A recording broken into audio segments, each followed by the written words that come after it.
The wrong costume. Do you know the rule?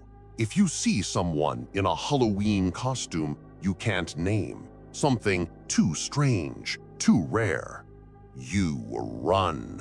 Because sometimes that's not a costume at all. Every town whispers its own version. Some say it started in the Midwest.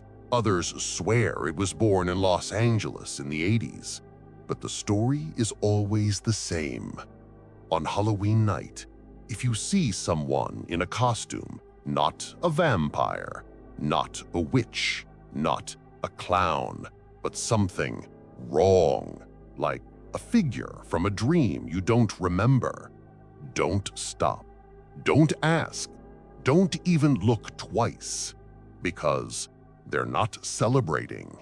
They're hunting. It happened to me 2 years ago. My wife, a couple of friends, and the kids went trick-or-treating as usual. Houses glowed. People laughed. Candy bowls emptied fast. Everything was normal, safe, until we saw him.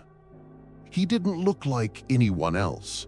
Not a ghost, not a zombie. His costume was hard to describe. Tall, twisted figure draped in what looked like rotting fabric. His mask wasn't plastic, not store-bought. It looked stitched, too real. And here's what made me shiver. No one else seemed to notice him, but he noticed us. We laughed it off, thinking it was just a neighbor trying to be creative. But as we moved from house to house, he moved too, always just far enough to pretend it was coincidence, always under a streetlight, always just watching. My daughter tugged my sleeve.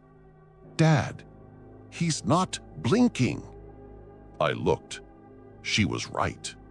The mask, if it was a mask, didn't move. The eyes didn't shift or blink. They were fixed on us.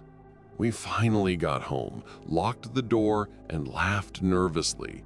My wife called him the weirdo of the year, and we tried to forget. The kids went to bed.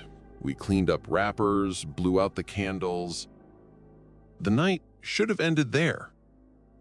But when I went to lock the back door, I saw him standing across the yard, still, silent, watching. And for the first time, I realized he hadn't been following the crowd. He had been following us. At midnight, 3 knocks sounded on the door. Slow, heavy. I looked through the peephole and almost stumbled back. He was there, close, mask, unblinking eyes. His hand rested against the wood as if listening to my heartbeat. And then it happened. He tried to break in. I jumped back, heart pounding, legs shaking, and I remembered the rule: never stop. I grabbed the keys and ran onto the porch. His shadow moved after me, but when I looked back, he stood still, carved from darkness, and in those eyes, I felt he was waiting. Every Halloween, I still tell my kids the same rule. If you see someone in a costume too strange to name, don't stop, don't ask, run.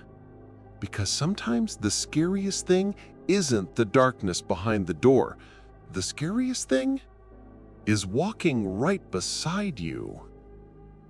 And this year, I see him again. He stands in the shadow of my yard, and he smiles.